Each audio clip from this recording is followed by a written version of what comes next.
Today, we will hear from Hispanics talking about anti-Blackness and how they see foundational Black Americans as less than.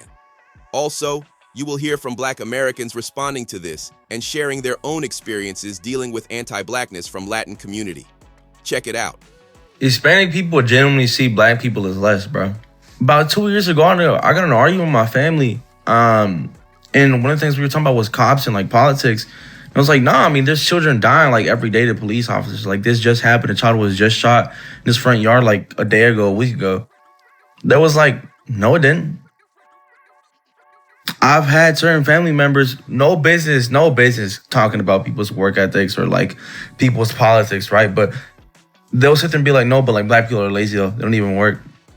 I just saw a Hispanic boy that came on here and said that Hispanics really think that Black people are beneath them. And he started to talk about the things and conversations that he had with his family. And let me just add to that, okay? They can think what they want. Delusion is a real thing. Because imagine thinking that you are beneath Black people, but it's not Black people who are being dragged out of the dragged in the streets, okay, and turned every which way but loose. You're being deported any and everywhere, sometimes not even back to your home country, okay? So if you want to be delusional, you go right the fuck ahead. And then for those that saying, oh, well, y'all now see that it's not just us, it was never really about y'all. Y'all was always collateral, but y'all was just also delusional because of the complexion that you thought was protecting you, the hair texture that you thought made you fit in. The reality is that they don't like your ass either, but y'all so delusional. That's the reason why Eureka is also a part of ICE agents and also the part of the organization, one of the leaders of the Proud Boys, because Hispanic people are delusional. And this is the reason why there are a lot of Hispanic ICE agents literally talking in Spanish as they grabbing somebody off the fucking roof or trying to coerce somebody to come out of somebody's house speaking fucking Spanish, because you guys are delusional. Y'all don't like each other either.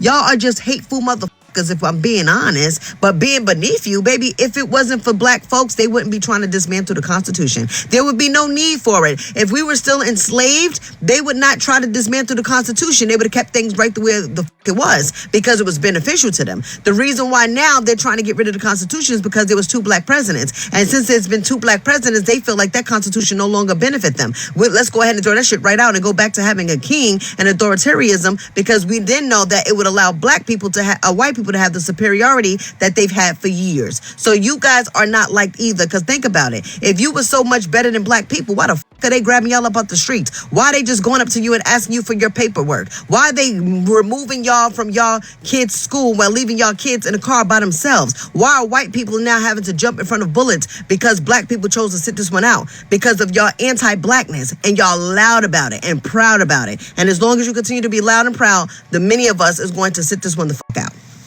But honey, we always was a target. This is the reason why Black history should be a part of American history, because we are one of the biggest genocides that there ever was. Why do you think there was a Black Lives Matter movement? Before there was a Renee Good, there was Sonia Massey being shot in her kitchen, in her face, and being told she would be shot in her face before he did it. It was always about us. But at the end of the day, how do you hate a culture that you can't stop appropriating? Because as much as they got the S word, y'all keep on using the N word, because y'all really fanned out and feed out just like everybody else. All of y'all got this one-sided beef, but without us, there would be no progress. And that's the reason why ICE is doing what they're doing. Let's talk about the anti-Blackness that exists within the Latin American communities.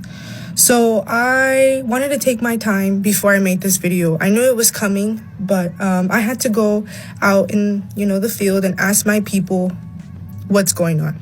So this is what I concluded. When I went to go talk to them, they said that, we don't like African Americans because they feel that we owe them something.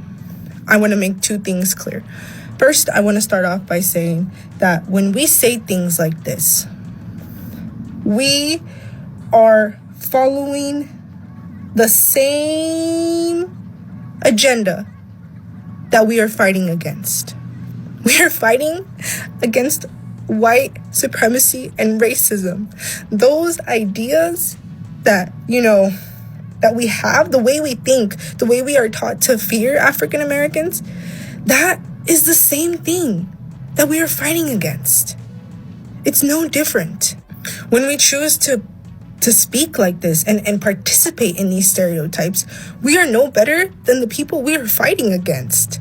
And that is a point I want to make very clear to the people within my community, that you guys sound ignorant. You know, we need to figure it out. Where do you truly stand with this? Because, you know, people are right. You can't ask African Americans for help when this is in the real world. That is how they are treated. It's true.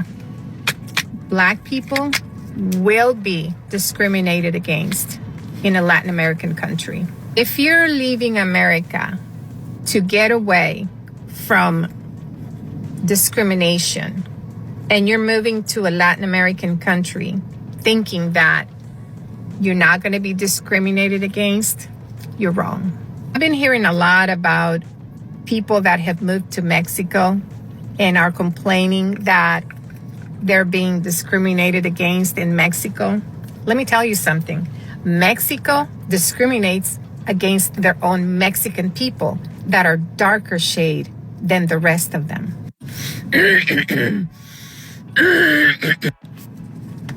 In Mexico, there's a lot of states that have very fair skin and blue eyes people. The people that have indigenous features, the very dark skin, the black hair, are discriminated against. So you coming to live to Mexico and think that you're not going to be discriminated against is a fallacy. This is not just in Mexico. It happens everywhere in Latin America. Black people are discriminated against. In Honduras, there's an entire community of Garifunas. And Garifunas have been in Honduras for hundreds of years. And to this day, they discriminate against them. They remove their land. Some of them even get murdered. It's a battle Garifunas have gone through for decades with Honduras, because Honduras to this day does not recognize Garifunas as part of being part of Honduras. And so I grew up looking at Garifunas as if they were subculture, subhuman. I'm telling you, you think that you're leaving the U.S. and moving to a Latin American country to escape racism? You're not escaping racism. And you need to understand that that's just the way things are. And it's very acceptable. Why are you talking to her in Spanish? You're Black.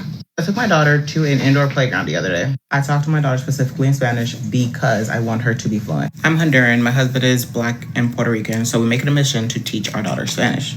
With that being said, my daughter, ay, mami, ven para acá. And then our lady was like, why are you speaking to her in Spanish? I was like, because we want her to know Spanish. And she was like, why? Because we're Latinos and we want our daughter to speak Spanish. The lady proceeds to say, oh, is your husband Mexican? I'm like, no, my husband's Puerto Rican and African American.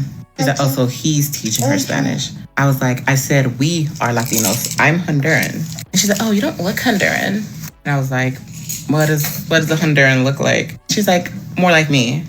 Mind you, she was Mexican. I was like, oh, well, I see you're not talking Spanish to your child. Are you teaching them Spanish? She said, oh, no, we don't speak Spanish. We don't know how to speak Spanish. With all disrespect, get out of my face. Like, why are we having this conversation? You yourself can't speak Spanish, but have the audacity to ask me why I'm teaching my child Spanish. You know what?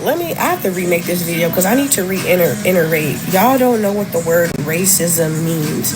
Racism and prejudice are not the same thing.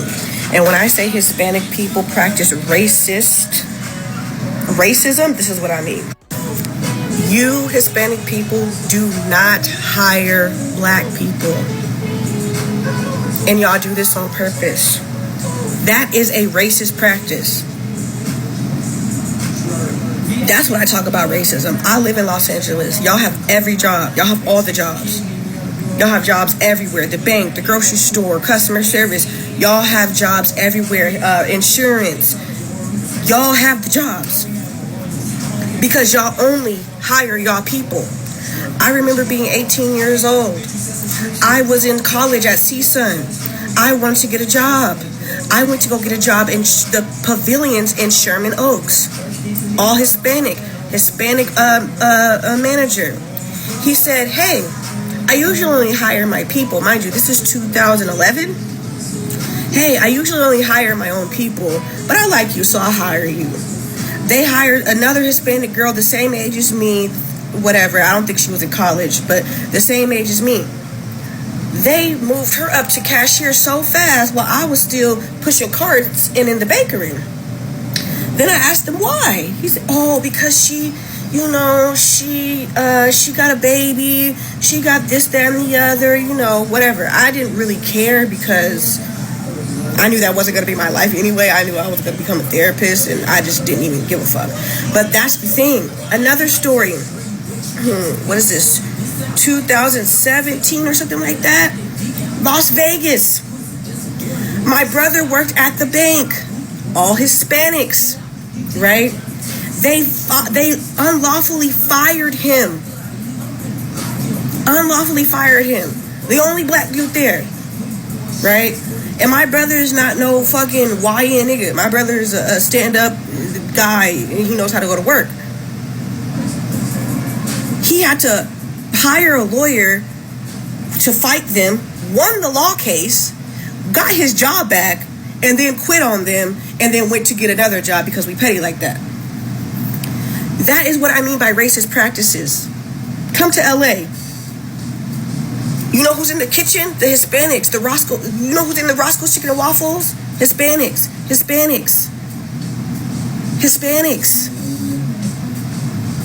Okay? And then they try to lie and say, oh, it's because Hispanic, they try to say the majority of the population is Hispanic and that's why they have all the jobs, which is not fucking true. Because if it still doesn't, the statistics still don't equal out. Black people do not have no jobs out here. I think the only place black people work is like the airport. And the black people that do work with the Hispanics, you gotta be damn near my color and fucking lighter or biracial. Like, this is not a game. That is what I mean by racist practices, okay? Please read a book and learn how to conceptualize. And even saying that doesn't make any sense because when you are privileged, you have a blind spot. You just can't see it. You can't see it. You cannot see it. So when you Hispanics try to come in my comments and defend yourselves, that's how I know that you're not smart up here. Y'all want to reconcile without taking accountability, and it doesn't work like that. And don't get in my comments talking about, well, I'm not talking about you. I'm talking about the collective. Stop trying to personalize a sociological issue. Okay? Relax. Y'all stay talking shit. Y'all know y'all do. Don't come up in here playing that hoopla shit. I'm a real LA bitch. I just seen a video of a guy saying Hispanic people genuinely see black people as lesser than them. And I would agree. I would have to agree. But I would also have to say that shit is stupid. Like, how do you just, like, why are black people always the scapegoat for other people, for other cultures of people's ignorance? All you're doing is showing us how ignorant you truly are. Like, why is that not a priority to you guys? Why is that, if we're talking about social proof, like, why is it that you guys don't care that we see y'all, that y'all ain't got no damn sense? Or that if you put me or you put us and them in the same room to accomplish a particular task that we're 9 times out of 10 we're gonna accomplish it faster and better than you. You know what I'm saying? Oh, all black people are lazy. What the fuck are you talking about? You know what I'm saying? Like, you guys make up shit. You guys look at things from this very minuscule perspective, and then you try to force that on us. Why are we always the fucking scapegoat? Why are we always the easy target for everything? Especially black men. Especially black men. I live in Miami, so I'm surrounded by a slew of Hispanics. When I first moved into this neighborhood, you know, it was white people. It was a mixed culture of people here, but now you're starting to see more and more Hispanics moving in. And then automatically you move into the neighborhood and then you try to act like as if you have some type of seniority over, like, nah, you're gonna have to come around and show and prove around here. Like, you're not gonna move into the neighborhood and be trying to set no fucking precedents over here, because you're obviously showing that you ain't got no fucking sense. You ain't got no damn sense. And the way and the simple mindedness that of certain Hispanics, you hear like a lot of Hispanics come here in Miami, they're here and a lot of them are in service positions. So they have to serve you. They're working in the grocery stores, they're bagging your shit up and whatnot. And just the energy that you get from some of them, because they feel like as if they shouldn't be serving you, but you just got here. You just got here. Like, don't, whatever type of mindset that you had for a darker hue of people in your country, leave that shit in your fucking country. Don't come here and act like you're better than anybody else here. Even if it's not black folks. Just in general, you're gonna have to show and prove yourself. Show and prove yourself. You know what I'm saying? Like, granted, a lot of black folks aren't connected. We don't have like a connection, like a network like other groups of people, but individually you're gonna have to test our gumption. You're gonna have to test the fabric of who we are. Because a lot of us are nothing to be played with. Like, we got our shit together. A lot of us got our shit together. A lot of us have the proper perspective on life. A lot of us are extremely intelligent beyond the superficial shit that y'all are trying to use as a mask for why you guys single us out or try to choose like we're less than, and just showing how insecure you really are. And if we really wanted to turn up on you and express that bravado on y'all in the room, y'all not gonna like it. Y'all are not gonna like it. I don't understand why we're the easy pass. And then it's like, you got all Hispanics, oh, stay away from black folks and don't marry black men and blah, blah, blah. Like, I get it. You know, culturally, most people want their children to marry within the culture. That's fine. But if you're trying to use these stupid ideals of black people being lazy and stereotypical ideals for why we shouldn't, you're fucking stupid. You're a fucking idiot. Idiot. I got some neighbors that lives across the street, some Mexicans that move in. They got a little lawn company. Look like they might be doing okay. Got the biggest house on the block. It was a house that I grew up knowing the neighbors. They ended up moving out. House tore down. Somebody built up a bigger house, and then they ended up moving in after that guy built it and sold it or whatever. And then you're trying to walk around like you're the hot shot in the fucking neighborhood because you got the biggest house. Yeah, but we're looking at you like you're fucking stupid. You moved into the neighborhood. You didn't even try to get to know the neighbors and shit. You know what I'm saying? And then when we do hear something from you, you're talking shit. Like any place, there are some good and bad people anywhere you go. I have traveled and lived in different countries. What I have seen is that many countries, whether they are Latin, Asian, European, etc., racist behaviors are mainly covert actions, activities that are hidden or concealed, or overt actions, activities that are open, more in your face.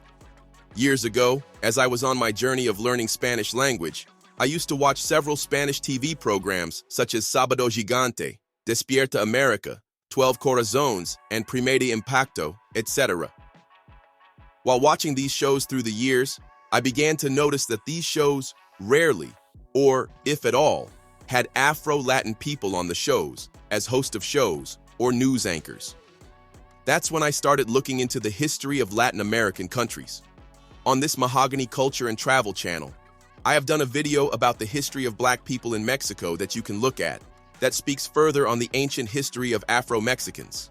Since the 1910 Mexican Revolution, people of African descent in Mexico were largely excluded from official documentation and national identity. In Mexico, there is a popular expression of mejorar la raza, a phrase that is used in Latin American countries, which means improve the race. It implies that you should marry or have children with a whiter person so you'll have better-looking kids. La raza has historically been used to refer to the mixed-race populations, primarily, though not always exclusively in the Western Hemisphere. For over a century, Mexico maintained a racial ideology known as mestizaje, which promoted the idea of a mixed-race national identity that primarily included indigenous and Spanish ancestry. This ideology effectively erased the presence and contributions of Afro-Mexicans from the country's history and identity. It was not until 2015 that Mexico officially recognized Black Mexicans as citizens of Mexico in a national census, acknowledging them as citizens with distinct Afro-descendant heritage. This was a significant milestone, as it allowed for Afro-Mexicans to be counted in demographic data, leading to a greater push for their rights and inclusion in national policies. However, racism and colorism remain major issues across Latin America, including in Mexico, Brazil, Honduras, Venezuela, and other countries. Many Latin American nations have deeply ingrained anti-Black biases due to their colonial histories, where African enslavement was brought in to work on plantations, mines, and other labor-intensive industries. Despite the abolition of slavery in the 19th century, racial hierarchies persisted, favoring lighter-skinned individuals and reinforcing discrimination against those of African descent. In many Latin American countries, a racial and social hierarchy exists where white or lighter-skinned individuals of Spanish descent hold the most power, wealth, and influence, while darker-skinned individuals, including Afro-descendants and indigenous people, often face systemic discrimination and economic marginalization. Although Mexico has an Afro-descendant population, the government historically confined them to certain regions, often keeping them out of national consciousness. The majority of Afro-Mexicans live in the states of Guerrero, Veracruz. Veracruz is a historic port city where enslaved Africans were brought. Oaxaca and Costa Chica, a coastal region spanning Guerrero and Oaxaca with high concentrations of Afro-Mexicans. These areas have historically been underdeveloped, with poor infrastructure, limited job opportunities, and a lack of government investment. The deliberate neglect of these communities has contributed to the continued marginalization of Black Mexicans. Many Afro-Mexicans in these regions have limited political representation, experience racial profiling, and face difficulties in accessing education and healthcare. In countries like Brazil, where the largest population of Afro-descendants outside Africa resides, systemic racism manifests in disparities in education, employment, and police violence. In Mexico, Afro-Mexicans have historically faced exclusion from political representation, economic opportunities, and social recognition. In Honduras, Garifuna communities, Afro-Indigenous peoples, have suffered from land displacement and violence. In Venezuela, despite a history of Black resistance, Afro-Venezuelans often experience discrimination in social and economic structures. From the moment slavery was abolished, freedmen Black Americans, descendants of enslaved Black people in the United States, have stood on the front lines in the fight against white supremacy. Despite being marginalized, terrorized, and systematically excluded from full citizenship, freedmen have continually resisted oppression while showing solidarity with other marginalized groups, including many immigrant communities. Yet time and again, these same communities have turned their backs on Black Americans, co-opting civil rights gains, aligning with white power structures, or outright sabotaging Black progress. After emancipation, Black Americans built independent institutions, churches, schools, businesses, and mutual aid societies as a form of resistance. From Reconstruction, 1865 to 1877, to the Civil Rights Movement, they organized voter registration drives, founded newspapers, formed armed self-defense units like the Deacons for Defense, and filed countless lawsuits challenging segregation and discrimination. Despite being the most targeted group under white supremacy, Black Americans became the moral backbone of American democracy. Figures like Ida B. Wells, Frederick Douglass, W.E.B. Du Bois, and later Malcolm X and Dr. King led global conversations on human rights. Black Americans have historically supported other marginalized and immigrant groups, often seeing their struggles as linked. In the early 20th century, Black labor organizers welcomed poor European immigrants into union struggles against exploitative factory owners, even when those immigrants held racist views. During World War II, while Japanese Americans were placed in internment camps, the NAACP opposed their incarceration, advocating for their civil liberties.